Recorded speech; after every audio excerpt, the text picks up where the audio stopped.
Hello दोस्तों, मैं Sushma history factor channel education में आप सबका स्वागत करती हूँ। जैसा कि इसके पहले हम लोग बात कर चुके हैं महाजनपद काल से संबंधित महाजनपद काल कितने थे, उनकी राजधानियाँ क्या थी और कहाँ कहाँ पे व्यवस्थित थे, मैप के थ्रू हम जान चुके हैं। आज हम जानेंगे महाजनपद काल की कुछ विशेषताओं के बारे में। जैसा कि हम बात करते हैं महाजनपद काल की कुछ ऐसे महाजनपद थे जो कि राजतंत्रात्मक थे और कुछ ऐसे महाजनपद थे जो कि गणतंत्रात्मक थे।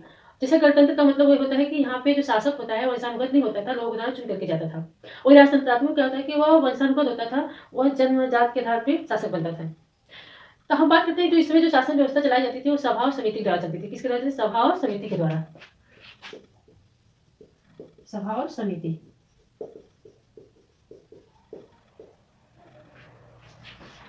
अब बात करते हैं कि जो आर्थिक विशेषताएं थी उसमें क्या है कि उस समय जो थी कर प्रणाली की शुरुआत हो चुकी थी। इस समय क्या होता है, कर प्रणाली की शुरुआत हो चुकी थी और साथ ही साथ जो व्यापार वाणिज्य था उसका विकास होने लगा था और जो लोहे के औजार था उसका उपयोग होने लगा था, जिससे कि कृषि व्यवस्था जो थी और तेजी से वृद्धि करने लगी, तेजी से बढ़ने लगी।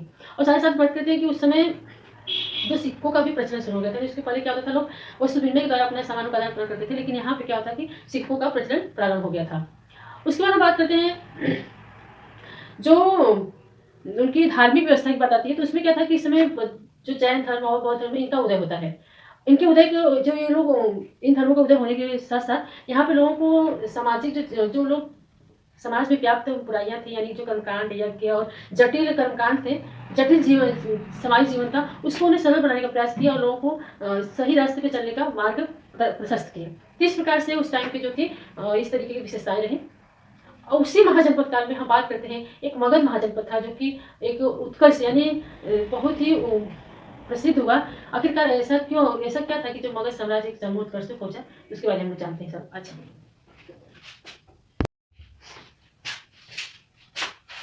अब बात करते हैं मगध उत्कर्ष का। यानी मगध महाजनपद जो था वो शक्तिशाली कैसे बना, उसके कुछ ऐसे पॉइंट थे जैसे कि उपजाऊ भूमि। यानी जो ये मगध महाजनपद था ये गंगा नदी किनारे पे स्थित था और यहाँ पे जो जमीन भूमि थी वो उपजाऊ थी और जिसकी वजह से यहाँ पे कृषि की पैदावार ज्यादा मात्रा में होती थी। और सेकेंड है लोहे की खाने। यहाँ पे लोहे की जो मात्रा थी प्रचुर मात्रा में प्राप्त की जाती थी और उसे जो थी कि औजार बनाए जाते थे जिससे कि कृषि में भी उपयोग करने और युद्ध करने में भी प्रयोग किया जाता था। इसे समय जो मतलब चीजें बनती थी लोहे से। मजबूत सेना की बात करते हैं कि इस समय जो मतलब यहाँ पे जो सेना थी वो मजबूत होती थी और इन लोगों ने हाथियों का प्रयोग करके, यानी यहाँ पे जंगल जो थे इसमें से हाथियों की मात्रा यहाँ पे ज्यादा मिलता था।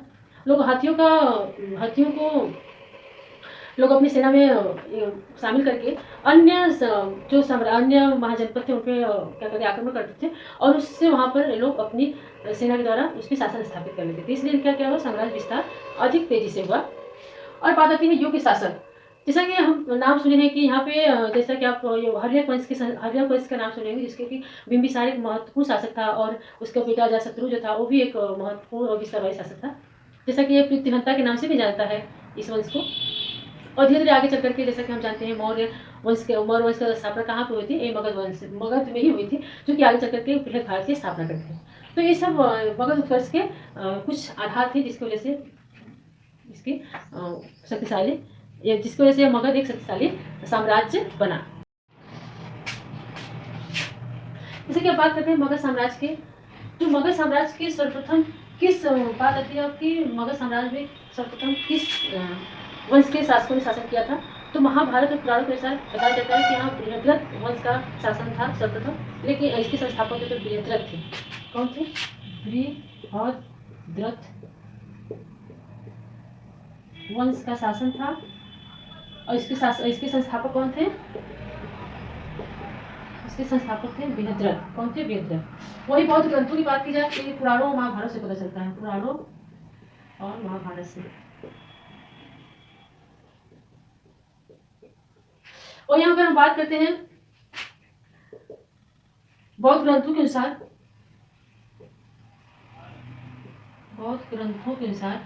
तो यहाँ पे सर्वप्रथम हर्यक वंश का शासन स्थापित हुआ। किस वंश का? हर्यक वंश का, जिसके प्रथम शासक कौन थे? बिंबिसार थे। कौन थे? बिंबिसार।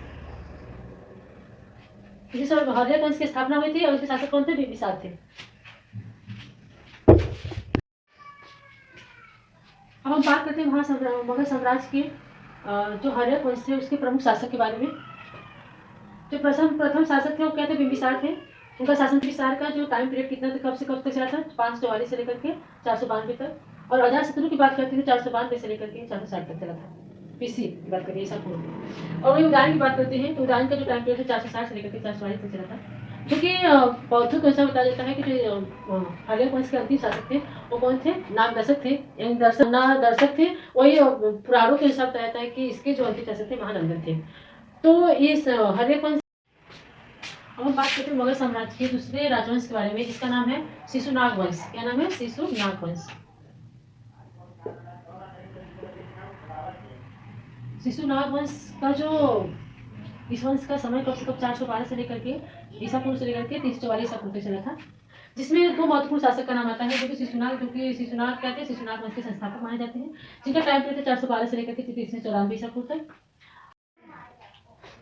हम बात करते हैं मुगल साम्राज्य के कुछ प्रमुख राजवंश के बारे में जिसमें सर्वप्रथम आता है हर्यक वंश, सेकेंड है शिशुनाग वंश, थर्ड है नंद वंश।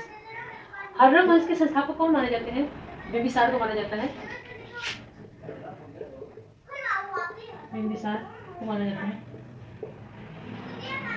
और इसमें प्रमुख इनके हर्यक वंश के प्रमुख शासक के नाम जैसे कि अजातशत्रु, उदयन। इसके बाद कौन थे, अजातशत्रु थे और फिर उदयन आते हैं, उदयन।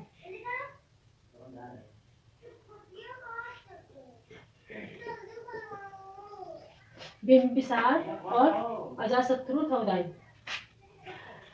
इस वंश को कृत्यहंता वंश कहा जाता है क्योंकि बिंबिसार ने हत्या अजातशत्रु ने किया था और उसके बाद अजातशत्रु की हत्या किसने किया था, उदयन ने किया था।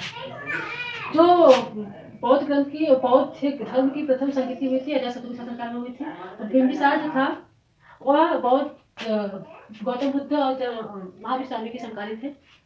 उदयन की बात करते हैं तो उदयन जो थे जो राजकीय राजधानी थी इसके पहले, मतलब बिंबिसार और अजातशत्रु के पहले।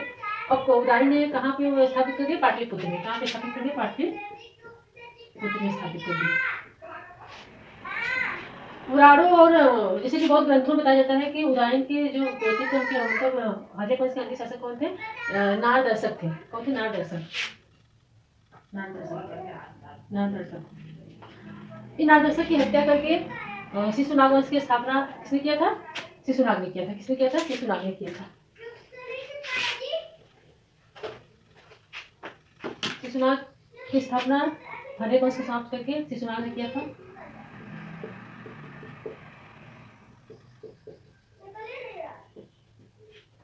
और ये शिशुनाग जो था यह बनारस के गवर्नर के रूप में कार्य कर चुका था, इसके अंदर में, हर्यक वंश के अंतर्गत। और यह पाटलिपुत्र से राजधानी चेंज करके वैशाली कर दिया था। इसके यह अवंती तक क्षेत्र को विजित किया था। यानी सर्वप्रथम अवंती तक किसने अवंती को किसने जीता था, शिशुनाग ने जीता था।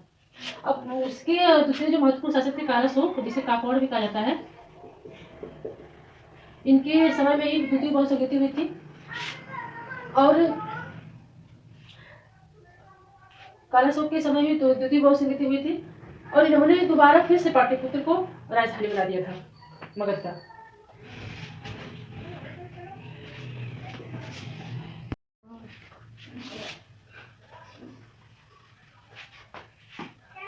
अब हम बात करते हैं नंद वंश का। नंद वंश के संस्थापक कौन थे, महापद्मनंद थे।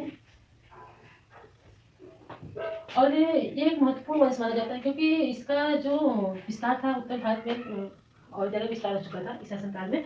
और इस वंश के अंतिम शासक कौन थे, घनानंद थे। कौन थे, घनानंद थे, जो कि घनानंद की हत्या करके एक महत्वपूर्ण साम्राज्य की स्थापना होती है जिसका नाम मौर्य साम्राज्य। इसके संस्थापक कौन थे, चंद्रगुप्त मौर्य थे। और इनका सर्व किसने किया था, चाणक्य ने किया था, क्योंकि चाणक्य अपना घनानंद ने किया था। इसलिए इसके इस वंश के समाप्त करके एक नया वंश की स्थापना होती है जो कि एक बृहद भारत की स्थापना करता है।